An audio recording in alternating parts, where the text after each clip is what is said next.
Хөх буян гэгддэг хөхөлбөр царайтай хөрслөг бор өвгөн амьдралаа дээшлүүлэхийн тулд махын биксийн малыг авчирч өгдөг боллоо. Түүнийг хар мянган малаа туугаад явж байхад аадар борооноор нуу аянга цахилгаан нэргэнүү ердөө падгүй. Болох юм болдгоор ол болно биз. Хараад л сууж байх гэсэн зарчимтай тэрээр бусдын зоригтой зүрхтэй гэж дэврэгсэн магтаалд баггүй хөөрцөглөж буугч өтгөр өөрөө ирээд гараас хөтлсөн ч би өшөглөөд хөөн гэж нэгэн удаа ам алдсныхаа хариуг сайн авчээ.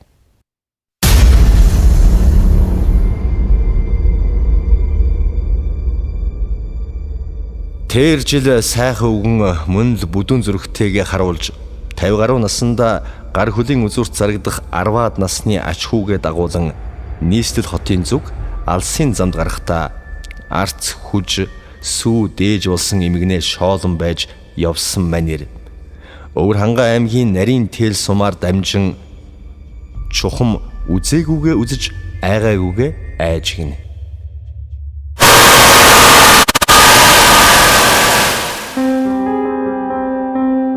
Урд нь өчтөчнөн жил туувар тууж яг энүүгээр л ёс юм шиг өнгөрдөг байхдаа тэр нутагт амьдардаг Базар сад гих 40 гаруй насны залуутай танилцаад нэлээд хэдэн жил өнгөрчээ. Тэр жил түүнтэй мөн л таарлаж удаан уулзаагүй найзын ёсоор нэг хоног тэднийд саатахаар болж. Тэгэхэд Базар сад хэд хэдэн шилний бөглөө мулталж ам халсан дааж тэрв дэлхийд байхгүй ховор нандин эдлэлүүд өөрт нь байгааг бурж буянгаагаар юу нь юу болохыг хэлүүлж авахаар тохирч замаасаа хазааж нилээн хойшлон хэрэгсүр ихтэй нэгэн газар очлоо.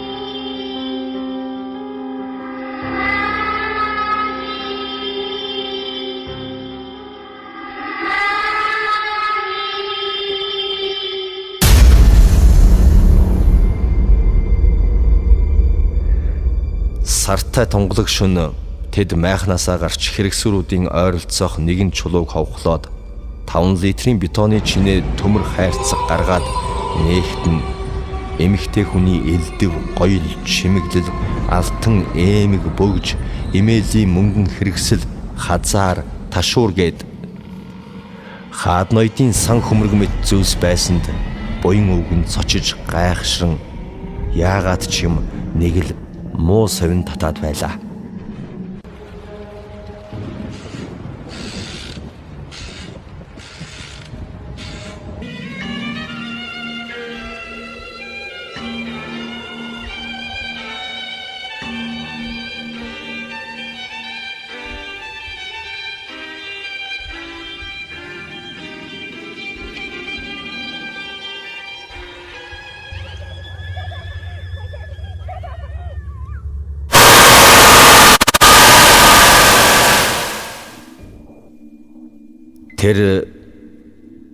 Тэр Базар сад эд хогшлыг нь юу гэж тайлбарласнаа анзаарсангүй.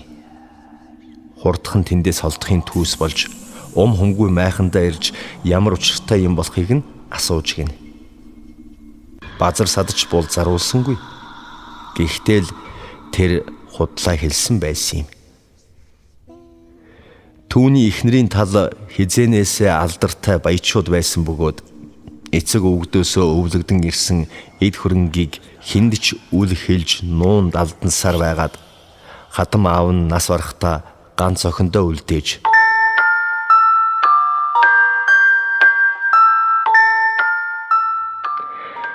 за охин минь хизээ нэгэн цагт хэрэг болноо.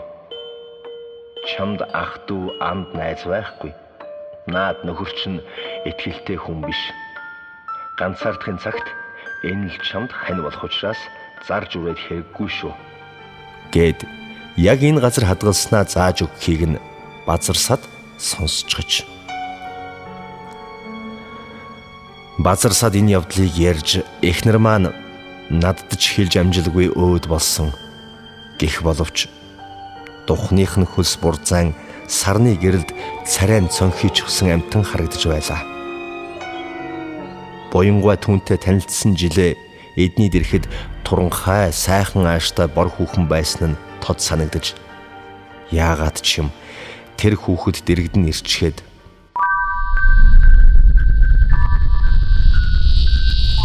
"Үгүй шүү. Үгүй Буянгаа. Би өвчнөр өхөөгүй. Би өвчнөр өхөөгүй. Би өвчнөр өхөөгүй." химэн хашгирах шиг нэг л яозгүй. Чухам толгойтой өснө нэг нэгээрээ бослоо. Базар сад байж сууж ядан хавчгнаж хөөрхий хань минь хар өвчнөр гэдэл дахин үглэх боловч буянд шал өөр айдас сэтгэлд нь эргэлдэн чи юм уу алуурчин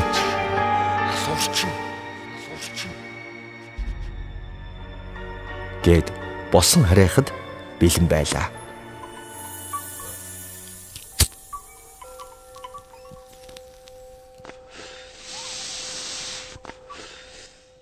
Тэд хэсэг зур чимээ алдарч удаан тамхи байгуулан сууцгаагаад унтахаар хэвдсэн байна.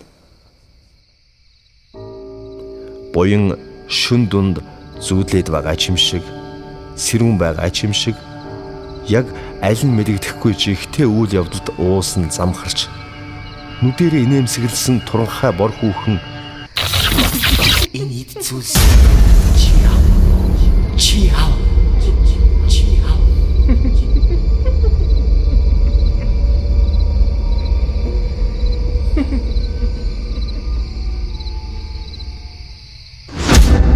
гэдж байх шиг, бас тэр хүүхэн базар садын багалзуурыг шахаадч байх шиг.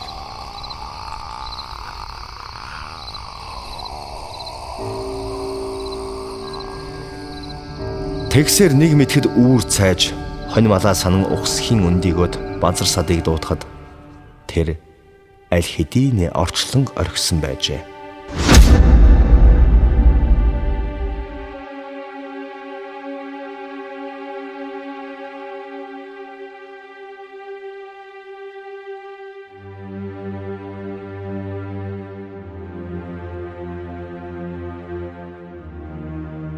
Урд шөнө яг байранд нь буцааж хийсэн нөгөө хайрцагтай эдлэл гудсных нь өмнө байсанд гайхахаасаа өнхөлцгөө хагартал айсан буян нэг л мэтгэд базар садын сүүлд суусан эхнэр хүүхдийг нь дагуулад ирчихсэн байж.